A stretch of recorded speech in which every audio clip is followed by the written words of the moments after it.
صحیح بخاری میں حضرت ابو بکر کے خطبے کے الفاظ یہ ہیں، من کان یعبد محمدا فإن محمدا قد مات، جو کوئی بھی تم میں محمد کی عبادت کرتا تھا تو جان لے کہ محمد مر چکے۔ مات کے الفاظ ہیں۔ فإنه من كان يعبد محمدا فإن محمدا قد مات۔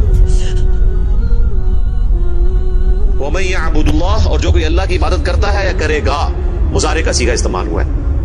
فإن اللہ حی لا يموت، تو بے شک اللہ تعالیٰ زندہ ہے، اسے کبھی موت نہیں آئے گی۔ تو یہ خطبہ آپ نے یعنی پڑھا، اور پھر اس کی دلیل میں سیدنا ابو بکر نے قرآن کی یہی آیت تلاوت کی، سورہ آل عمران آیت نمبر 144، وما محمد الا رسول قد خلت من قبلہ الرسل افإن مات او قتل انقلبتم علی اعقابکم، محمد تو نہیں مگر ایک رسول، اگر یہ مر جائیں یا قتل کر دیے جائیں تو کیا تم دین سے الٹے قدم پھر جاؤ گے؟